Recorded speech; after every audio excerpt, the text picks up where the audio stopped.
तो जैसे कि लास्ट एपिसोड में हमने देखा था, जो पेंगफी होता है उसे अपने फादर के बारे में याद आ जाता है कि जो उसका फादर है वो तो बहुत ज़्यादा पावरफुल है, और वो अपने मन में सोचता है कि जब मेरा फादर इतना पावरफुल है तो फिर मैं इन लोगों से इतना ज़्यादा क्यों डर रहा था। और इतना सोचकर अब जो पेंगफी होता है वो गुस्से में चैन सोंग की तरफ देखने लगता है, और वो उसकी तरफ देखते हुए अपने मन में सोचता है कि मेरे फादर ह्यूमन किंग रियलम पर है, तो याद रखना कि जो तुमने किया है मैं तुम्हें इसके लिए नहीं छोड़ूंगा।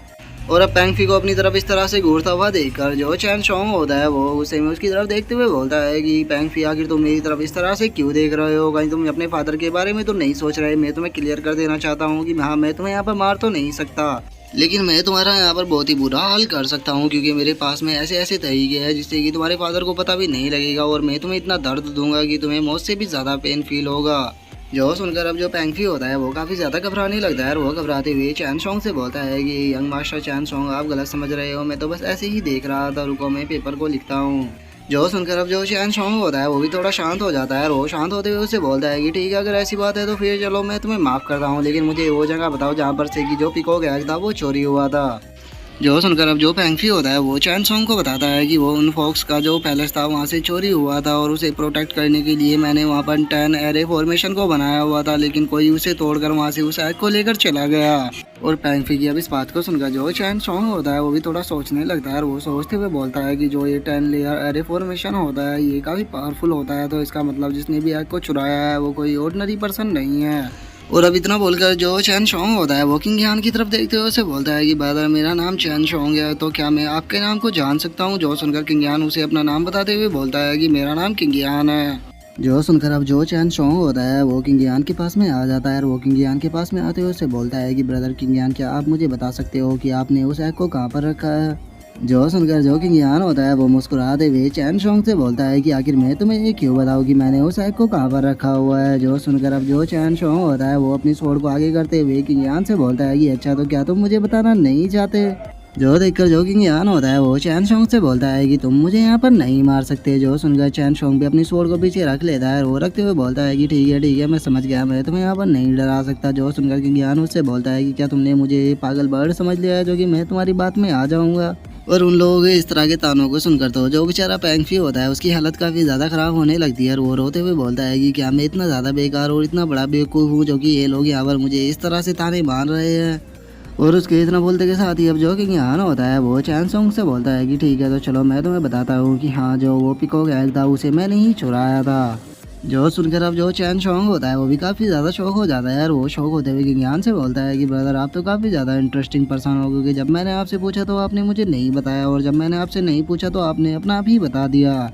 जो सुनकर अब जो कि ज्ञान होता है वो चैन सोंग के कंधे के ऊपर हाथ रखते हुए उसे बोलता है कि पहले मैंने तुम्हें इसलिए नहीं बताया क्योंकि जो तुम्हारा पूछने का तरीका था वो मुझे पसंद नहीं आया, लेकिन अब जो तुम्हारा एटीट्यूड है वो मुझे काफ़ी पसंद आया है, तो इसीलिए मैंने तुम्हें बता दिया। जो सुनकर चैन सोंग भी हंसने लगता है, और वो हंसते हुए किंग यान से बोलता है कि मैंने कभी भी नहीं सोचा था कि इस माउंटेन के अंदर आने के बाद मैं तुम्हारे जैसे इंटरेस्टिंग पर्सन से मिलूंगा, सच में तुम बहुत ज़्यादा इंटरेस्टिंग हो। जो सुनकर अब जो किंग यान होता है वो चैन सोंग को बताता है कि हाँ, मैं जानता हूँ कि तुम यहाँ पर क्यों आए हो, क्योंकि तुम उस एग के अंदर से निकलने वाली ह्यूमन किंग रियलम के कल्टीवेटर को अपना पेट बनाना चाहते हो, लेकिन वो ह्यूमन किंग रियलम का नहीं बल्कि निर्वाणा रियलम का कल्टीवेटर था, जो कि अपने पास्ट में निर्वाणा रियलम पर रहा था, लेकिन अभी वो ह्यूमन किंग रियलम पर ही है। लेकिन वो किसी को भी अपना मास्टर बनाना बिल्कुल भी पसंद नहीं करेगा, यहाँ तक कि वो मरना पसंद करेगा, क्योंकि उसने पास्ट में भी इसी चीज़ के लिए अपनी जान दे दी थी। जो सुनकर अब जो चैन सोंग होता है वो भी थोड़ा सोचने लगता है, और वो सोचते हुए बोलता है कि अच्छा, ऐसी बात है, लेकिन फिर भी तुम उसके साथ में एक अच्छे रिलेशनशिप को बनाकर उसे अपना दोस्त बना सकते हो, जिसके बाद भी वो तुम्हारे काफ़ी ज़्यादा काम आ सकती है। जो सुनकर जो कि ज्ञान होता है वो मुस्कुराकर चैन सोंग का शुक्रिया अदा करते हुए उसे बोलता है कि थैंक यू मुझे इस चीज़ के बारे में याद दिलाने के लिए। जो सुनकर जो चैन सोंग होता है वो भी हंसने लगता है, और वो किंग यान के कंधे के ऊपर हाथ रखते हुए उसे बोलता है कि तुम मेरे लिए ब्रदर जैसे हो, तो इसीलिए तुम्हें ये छोटी मोटी चीज़ों के लिए मेरा शुक्रिया अदा करने की ज़रूरत नहीं है। और अब इतना बोलकर जो चैन सोंग होता है वो पेंगफी को पकड़कर वहाँ से ले जाने लगता है, और वो वहाँ से जाते हुए किंग यान से बोलता है ठीक है ब्रदर, अब मैं इस पागल को लेकर यहाँ से जा रहा हूँ, आप भी अपना ध्यान रखना। जो सुनकर किंग यान भी उसे ठीक है बोल देता है, और उसके वहाँ से चले जाने के बाद जो किंग यान होता है वो अपने मन में सोचता है पक्का जो शीतुदू है वो चैन फैमिली से ही आता होगा, और जो ये चैन सोंग है ये उसका ट्विन ब्रदर होगा। लगता है कि अभी भी जो शीतुदू है उसने मुझे अपनी रियल आइडेंटिटी के बारे में पूरी तरह से नहीं बताया, क्योंकि अगर ऐसा नहीं होता तो ये दोनों पागलों की हरकत एक जैसी नहीं होती, और उसी के साथ में जो इनका फेस है वो भी एक जैसा नहीं होता। और किंग यान ये सब कुछ अपने मन में सोच ही रहा होता है, तभी जो चैन शोंग होता है वो वापस आकर किंग यान को एक मैप देते हुए उसे बोलता है कि अरे हाँ, मैं तुम्हें ये मैप देना तो भूल ही गया, क्योंकि तुम इस फॉरेस्ट के अंदर अकेले हो, तो इसीलिए इस मैप को तुम अपने पास रखो, क्योंकि ये जो मैप है ये तुम्हारे काफी ज्यादा काम आ सकता है। जो सुनकर जो किंग यान होता है वो भी उस मैप को ले लेता है, और वो उस मैप को लेने के बाद चैन शोंग का शुक्रिया अदा कर देता है।